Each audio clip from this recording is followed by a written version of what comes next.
loved that track for about 40 years. Thanks for asking. How are you? Well, what a lovely weekend it's been, weather-wise. Happy Easter, or anything you celebrate, or just happy weekend. It's not a bank holiday everywhere, is it? It is in England. Is it a bank holiday everywhere? No, of course it's not. I don't know. It doesn't affect me. Cheers. Hello from Kent. Oh yeah, where are you? Berkshire. Where are you watching this from? I'll get on with it. Not gonna do long because I haven't done one for a couple of weeks, and since I did the last one, I've had the old COVID, a little bit of Colin. So yeah, I gave it to Jane immediately because we share everything. So I'm over it now. She's just getting over it. It was alright. It was like a cold with the temperature, really, for a couple of days. But one weird side effect was a couple of nights I was sort of asleep, right, in a sort of, a fevery haze, and I was talking in my sleep. Well, I was talking in my dream, and I woke myself up because I could hear what was actually coming out was and Jane recorded a bit of it when I had a nap once. It was like a dog talking in a cartoon. So that was weird. That must have been sort of like some sort of fevery, hallucinogenic. Anyway, I'm fine. So have I got that out of the way now for a few weeks? I can't, that's the first time I've had it as well. I got away with it for like 2 years. I mean, everyone's got it now. But yeah, it's not too bad. I don't know what it'd been like if I hadn't been vaccinated, knowing my luck. Anyway, right, some questions. Sue, well, I like this already. You are a brilliant actor. If you could have been in any movie of all time, what would it be? What part would you play? Well, I've thought about this, and if I'm allowed to just like dream, like it's not a remake, I would, and I was as good, because obviously all the films I love, I go, oh well, I wouldn't do that, I couldn't do it. But if I could just play any role and it, it's a pipe dream and it would still be a great film. I think it would be, I'd play McMurphy in One Flew Over the Cuckoo's Nest. That would suit me down to the ground, that. Being a bit annoying and mental. I mean, that's just really annoying and mental. So yeah, it wouldn't be the same, I admit that. Just stepping into Jack's shoes, yeah, not a problem. Yeah, I can be in one of the greatest movies of all time, playing the role played by one of the greatest actors of all time, not a problem. Someone's just saying Hitler. Cheers. I was offered Churchill. I was told him, I said, I can't do that. I think they'd seen a picture of me as Churchill. But you can't do that. People laugh when I walk on if I'm Churchill. I think I told you the first film I was offered was a biopic of Jockey Wilson. Now, he's no longer with us. And it was bittersweet. It was bittersweet. It was nice to be offered a movie. But he's a little fat fella. Right, okay. Julia, Have you ever felt that time is going too fast? Oh yeah, more and more, I think. I do that thing as well, that you go, like 1992, and I go, oh yeah, 20 years ago. And then you go, oh no, 30 years ago. You go, fucking hell. I think it's exponential as well, because every day now is a higher percentage of the time I've got left alive. I don't know what percentage it is, but it's a higher percentage. It's a nice thought, isn't it? So, yeah. But no, it depends. If you've had a busy week, the week goes fast, doesn't it? Because you're getting stuff done, and sitting around it goes slower. So if you wanna make your life seem longer, just be really boring. Just do nothing. Just sit in a hole, just looking at dirt, and your life will seem much longer. Live the life of a worm. Right, Welsh Felix. What's the funniest experience you've ever had with your siblings, and why? Well, I suppose it's always Christmas. All the funny banter, they're arguing and they're getting drunk and playing stupid games like Trivial Pursuit or charades or something. And also, I'm sort of a mezzanine level, because I was 11 years younger than my next sibling, and so my siblings were having kids. Like, I'm closer to my first nephew in age than I am my next brother. So we had that as well. I had, I sort of, it's never ended really. I do remember once, right? I remember laughing because it was so ridiculous, right? When I was about, I don't know, maybe I was 16. So I was still living at home, and so my brother Bob would have been like 27. And my dad was a labourer, and he worked on a building site all his life. And once he fell from the scaffolding, like 2 stories up. He broke his leg or something, or did something to his leg or his knee, broke his ribs, hit one of the scaffolding on the way down. So I took him to hospital, patched him up, came home, bandages and that, painkillers, sort of bent double. And so Bob comes over and he just makes him laugh all night, so it hurts. So my dad's going, blick it out, mummy, no, stop it, stop it. Oh, like that. For about 2 hours. Bob just told him jokes and made him laugh. Because he had broken ribs. So, is that funny? Is that a nice family story for Easter?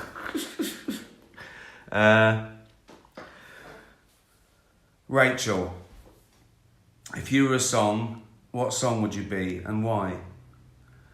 Well, I don't know, what, the one that sums me up, or, because I'm gonna choose something flattering, aren't I? I'm not gonna choose Hey Fatty Bum Bum, am I? Heart of Gold by Neil Young. Great song, just sums me up. Got a heart of gold.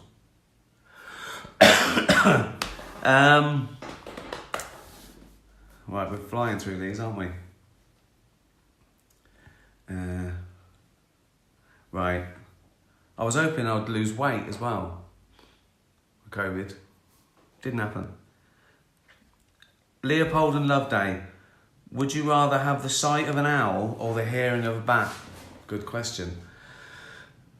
Wow, my first is sight straight away. Hearing. I think my hearing is better than my sight now. I assume when I was younger, both was pretty perfect. But I know now, and I feel that I've still got perfect eyesight until I can't read something that Jane can. And I can't read the bottom line now, so I probably should have reading glasses, but I don't really read. You know, if I was reading small print in a book, there's nothing. I don't feel there's anything I can't see. Hearing, I wouldn't want to hear better because everything annoys me. I can already hear a strimmer a mile away. I mean, or someone eating across the other side of a restaurant. So, yeah, I could do without the hearing of a bat, I think. I'd just be annoyed all the time. You're not annoyed with sight, are you, really? You don't walk down going, oh, I wish I hadn't seen that, oh, I wish I hadn't seen that. Whereas when you're sitting and trying to be quiet, it's like, fucking hell, what's that? You know what I mean? A dripping tap is annoying because you can hear it. If you could see it, and whatever. Well, you can see it. People that usually stand in front of a dripping tap, getting annoyed. The sight, I'd love to, the eyesight of an owl. The eyesight of an owl, right? I think they've got the biggest, I think they might have the biggest eyeballs.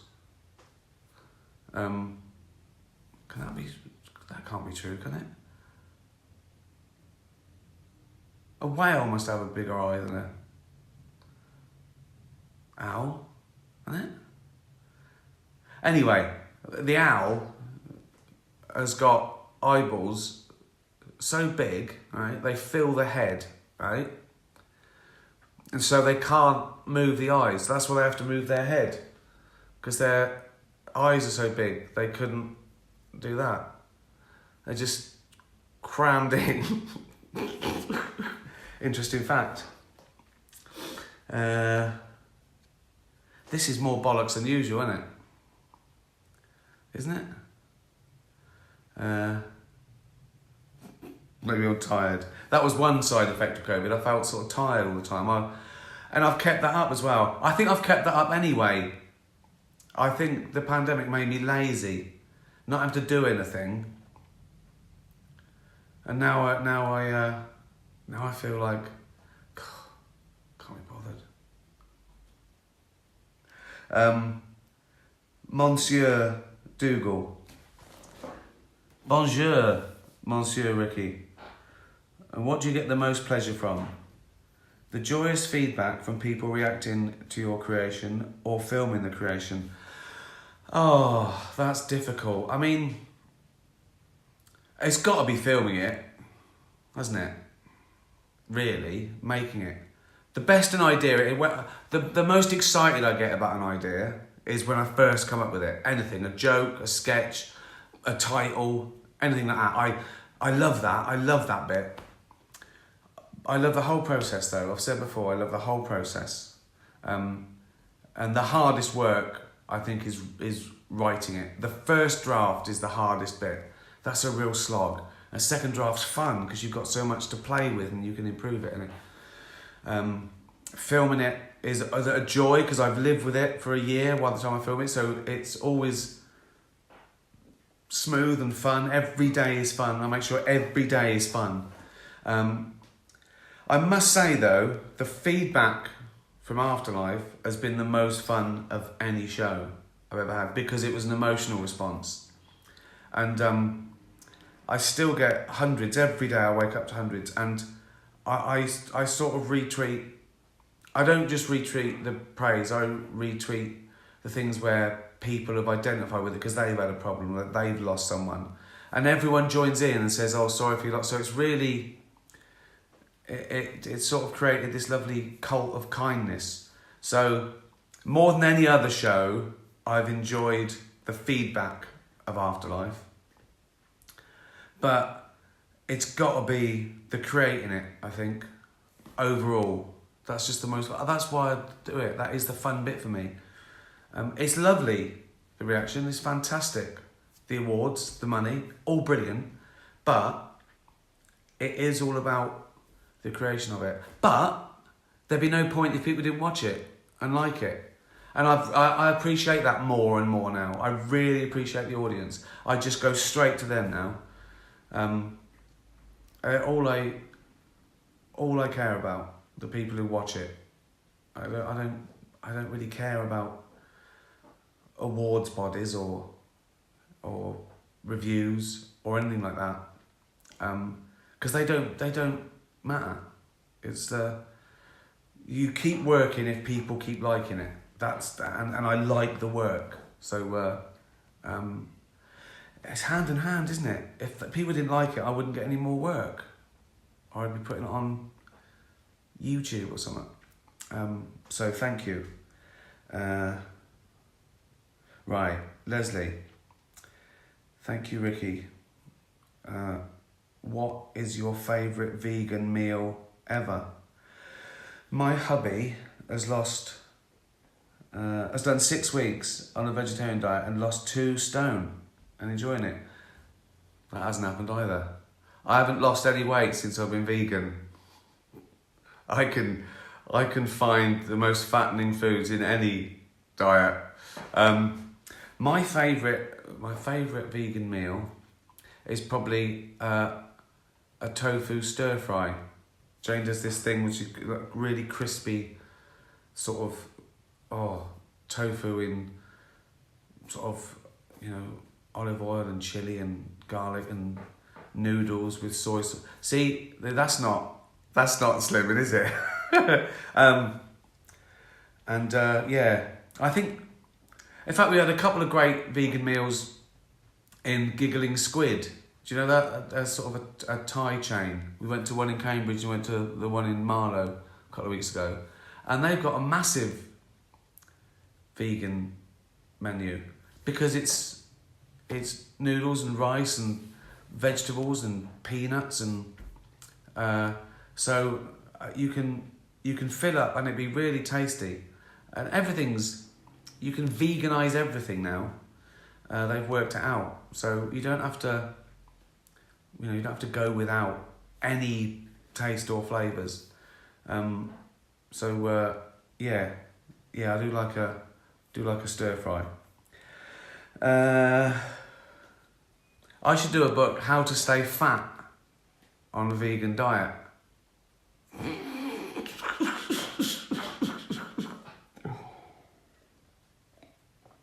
Right. Gunnar, I just started painting. I saw it was really good. It is an amazing expression. I know you paint, and I think you said you loved it. I do, I love it. Do you wish you painted more? I do. What advice would you have for an amateur painter? I can't give advice. I paint like a cat. I just do it and see. In fact, I get frustrated if it doesn't come out like I want it in my head. Then I'd say do it when you want to and have an idea. I think experiment, because you can always go over it. I've done paintings, I've had 3 goes at a painting and I go, oh, that works, I'll leave that. So I quite like and you have like little mistakes as well. I can't paint, I can't paint like a painter can paint. I can't make the brush do the things I want it to do, but I can enjoy it, and I've sort of got a style, and I've got a palette that I like, and it's just you do it for yourself. Just do it for yourself. There's no rush. If it's not fun, don't do it. Just enjoy it. And you're right, it's expressing something, isn't it? It's lovely to see what paint does. It's amazing. But I wish I did paint more, and I wish I was better. And I'm in awe when I see certain paintings. I go, oh, it's all about drama. I think that's true of any art. In music, in stories, it's all about drama. So I do like that. So my favourite things are like Turner, because it's got drama. Swoopsy, my question is, what has been your most challenging role? Well, the first thing I thought of was Derek, but that's not true. That felt easy and liberating and fun, and I knew him so well. Brent was hard because he had to do a lot. He had to be real and funny and sad. But then someone like Andy Millman and Tony from Afterlife, they're harder because you can't do too much with them, because you've got to hold back. And they're straight, they're more, it's just, I don't know. I'd say it was Tony from Afterlife, because I had to make him awful and you had to forgive him for it. So, I don't know. I don't know if it's for me to say either. I don't know, because someone would go, well, you say it was challenging, but you failed. You didn't do those things. So, I guess, also on the face of it, I think comedy, people think that comedy's easier. So it's hard to do comedy and that's real and and care for the person. Because if you go too out and out comedy, you can't ever care for them when they suddenly do something real or sad. So you've got to always have that. You've always got to have that in mind. However funny they are or stupid, if you ever want them to have a sympathetic moment, you've got to sort of sow the seeds of realism. Otherwise people go, why do I care for that idiot? He doesn't care about himself. So I'd say it was, for all those reasons, I'd say it was Tony from Afterlife. Yeah. Right. No meat Pete. I assume Pete's a vegan as opposed to he lost his penis in an accident. That would be a terrible nickname for a man who lost his penis, wouldn't it? Here comes No Meat Pete. All right, lads. Let's keep it quiet. I'm pretty sure it's because he's vegan. No Meat Pete. I've ruined his Twitter handle now, and he's got to change that. He can't go around. Now people thought, No Meat Pete. No one's ever thought of that before. I've ruined it for him. Sorry, Pete. It's because he's vegetarian or vegan. My question is, if you weren't a comedian, actor, writer, director, etc., what would you have liked to have been? Well, scientist. I always wanted to be a scientist for, I think, the longest time. Again, do you mean, is it realistic? Because I could say heavyweight boxing champion, couldn't I?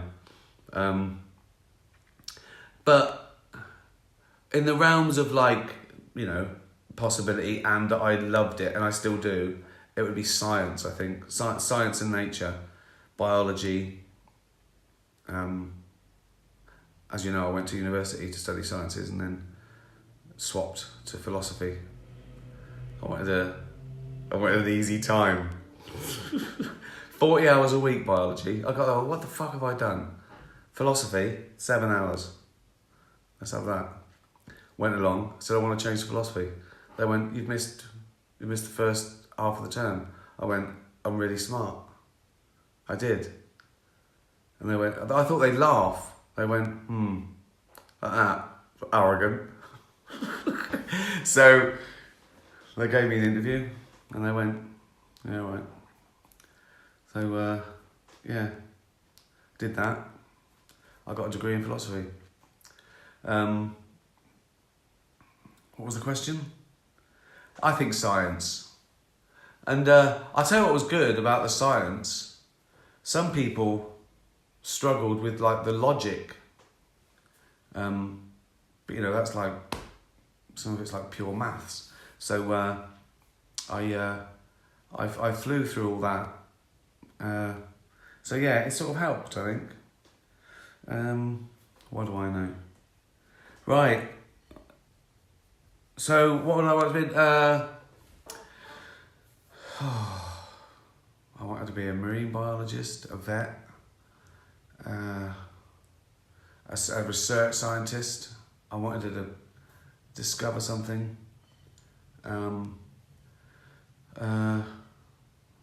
Inventor. Something sciencey. Harder though, isn't it? Gets harder and harder. So, everything I invent now, I just Google it, it's been done. I had this idea, you know those people that suffer from SAD, you need ultraviolet? I thought of a headband with a little ultraviolet light in it. So they're going around, they're looking sporty, but they're getting ultraviolet light. You can have that.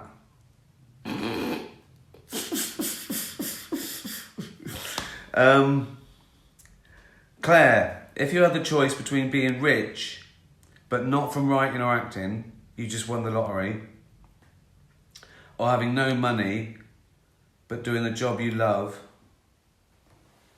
which would you choose? I think I already know the answer. I think you're right. I think it seems like a difficult question, doesn't it? But it is having no money and doing the job you love, because that is your life, isn't it? If you've just got money, I mean, I know that's easy to say. I think if people without money would go, I'll win the lottery. But if the choice is, I assume the choice has to be, you've won the lottery, but you're not doing anything you love. Because I think that is life. I think life is doing stuff you love. And I think you do have to work. I think if you miss that out, having to work, it makes you feel good. It makes you have worth. So for me, it would be, I assume I've got enough money to live. Like, I'm not robbing banks or eating out of bins. Well, I was poor all my life. I had no money till I was 40, but I've always tried to do. And I'm glad I was born with no money, because it made me know the real value of life, the important things. So even though it sounds like a lie, I would choose just doing a job, because if you're loving it, who cares? When I was poor, I never sat around thinking, I wish I had money. I was just thinking, I wish I was doing this every day, or I wish I was, the struggle's good too. I mean, to a certain extent, of course. You don't want to be in, terrible hardship or pain or fear, but if it's like be a multi-millionaire because you won the lottery, sitting around being bored, or doing a job that you absolutely love with just enough food to eat, it's that one, no doubt about it. In fact, all the things I do now and want to do now, they're nothing to do with they're spending money. It's all to do with helping animals or whatever, or that sort of stuff. So yeah, but it's easy to say when you're not in one of those positions to wish for the other one. But I think that is life. I think life is doing stuff that you love and that's worthwhile and that's rewarding. Because what's the point? What if you're not enjoying? I don't know. Anyway, there you go. That was a load of bollocks, wasn't it? Don't forget, you can get this one t-shirt, Wildlife Aid. You've bought loads already, so thanks for that. And All Dogs Matter, they're still selling theirs. And Greyhounds in Need. Thanks for watching Afterlife. Thanks for all the lovely tweets. Thanks for visiting the benches around the country. And all your lovely selfies, particularly with your dogs. Yeah. I've got a new material night again tomorrow. I'm loving my new material nights. I'm thinking of getting them bigger and taking them around the country. Obviously, the point is you're doing little venues to practice, but I'm loving them so much. They are the best new material nights in the world. I've always got 3 other great comedians, and we just have fun. It's great. No pressure. Just saying the most ridiculous, outrageous, just testing people, and the audience are always great. And I might actually do bigger ones and take them around the country, new material nights, because you never see them again. You know, I usually do like 40 of them, and then it's the real thing. But I'm quite happy to do this for like a year. Just try new stuff out, and the audience know they're seeing things that no one else will see. So it's different every night. So I might read from this. Someone got me this. I think I mentioned this on one of my stand-ups when I do the Noah's Ark one. Is it science? And then I say, and there's some others in this series. Dove books, that's it. And yeah, Jesus and the Cripple. So that's a rip-roaring story. Right, that's enough. Thanks for watching, everyone. Tatty bye. Tatty bye.